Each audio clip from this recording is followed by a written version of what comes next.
We left off with me having done the 100-day fast and what I was learning while I owned Petbutler, growing the business. Probably should have took some time off in between owning one business, Potluck, and starting the other business, but that just wasn't in me. If I did, maybe I would have made some different decisions than I did, because you jump in one thing into the other. You never took that pause that you need sometimes. So while doing Petbutler, most of our money from the sale of Pop Lock was being spent on monthly expenses. I honestly thought that because of my experiences of building all these businesses that we had, and my reputation of being a good marketer, and my reputation of the work that I did, that I would be in high demand from any company that would want my skill level to come in. My skill level, basically listen to the Holy Spirit and do what He tells me to do.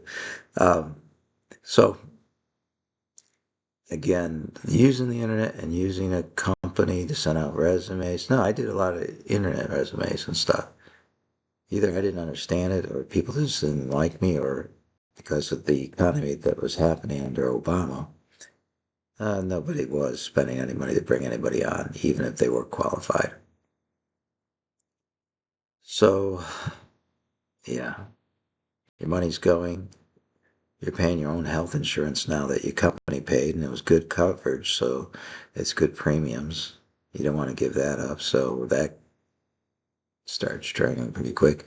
You're a person that's a giver, so you've took the money that you earned in your sale and you blessed other businesses and you sowed seeds into other ministries.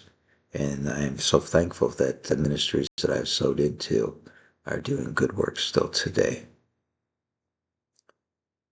So then you got to say, oh, all right, Lord, what do I got to do? What do I got to do? And at this time, I said, this nobody would hire me. I'll go to one of the hardest companies to work for, and I'll start at the bottom and I'll work my way up. I've done it before. So go to Amazon, do the interview process. They find out I have management background stuff. Oh, you could not just be a regular person walk in. We'll let you be a coach that teaches the regular people that walk in. Okay. That gives us $1 more. And so my salary went, you know, $90,000 a year to nothing, to Petbutler paying for all the business out of savings and stuff, and paying for our living and paying for expenses. So it was a hard thing to kind of swallow that I was going to make, I don't know, $11, $12 an hour, uh, and doing that overnight. But again, trusting God that He was going to do something in this situation for me. So I accepted the position, and I was one of 30 coaches for the night shift. Our shift would be from 5 p.m. to 5 a.m. during peak season, and then to go up to 8 a.m. because you had to onboard people on both ends of the shift. My responsibilities at the as a coach was to make sure everybody was performing to the task standards, make sure that Amazon knew what was going on, that we were the correspondents of everything between the two. I worked for a company called Integrity Staffing Solutions that handled all the temporaries. I've worked in the shipping department to start with. That was the first department. And I was able to survive the season and keep on taking on more responsibilities to the point I became the night shift manager and ran the entire operation, which was 7 departments.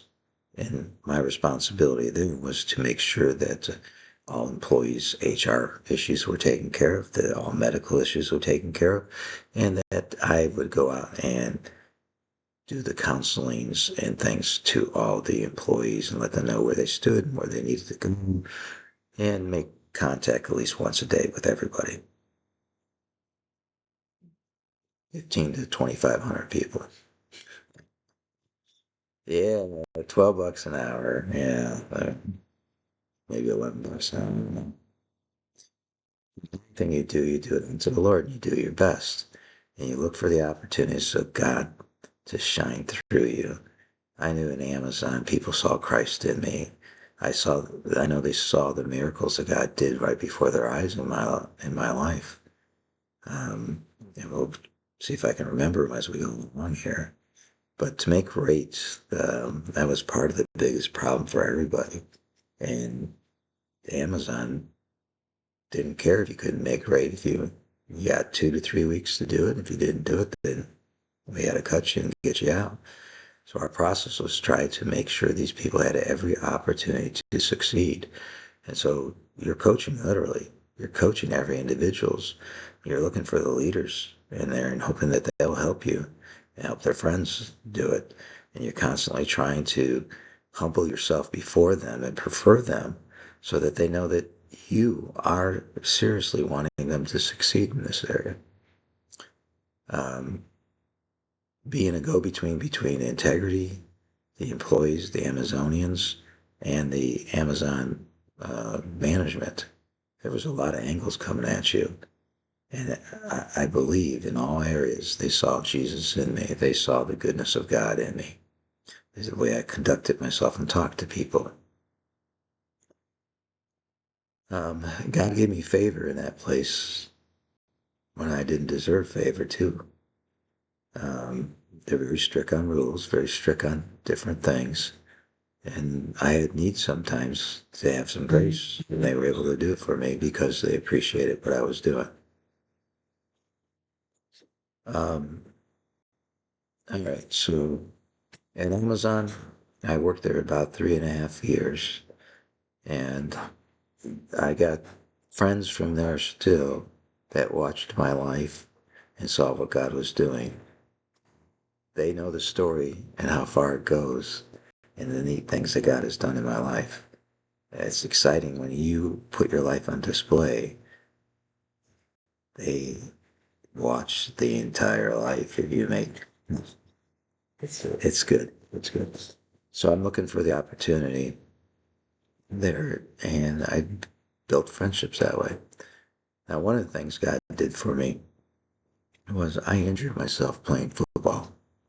I tore my Achilles, ruptured it, and I had to be at work. I could not walk. I had my wife fashion a boot for me and put a shoe cover over it to see if I can get through at Amazon. I was able to get in and I was able to finagle my way and work some. And then I wasn't going to lose a job because I hadn't take time off or anything. God healed my foot very quickly. I walked like 13 miles a day. That it wasn't easy in the beginning. And I just kept believing that no, this is not going to stay this way. And it didn't. We got healed in that situation. I also love when I worked there, I had a heart attack. And I was at the point of crossing over from being an integrity person to the upper management with Amazon. I'd gone through all the interviews. It's a real strenuous interview process. And the weekend before the interview, that was going to be the final one at the Lexington branch, I had another heart attack. And I got the stent in, and I was showing up to work to do the interview, and they canceled the interview. Somebody from my company, is the only way I can understand it, let them know that that took place. And when that happened, I just didn't, I couldn't stay with the company. I sabotaged it, in my opinion. And you can't get any paid for what you were doing. Um, so uh, I took my HMLA, went home to heal, and prayed. And while I was praying and stuff, I heard about the company Costco coming to town.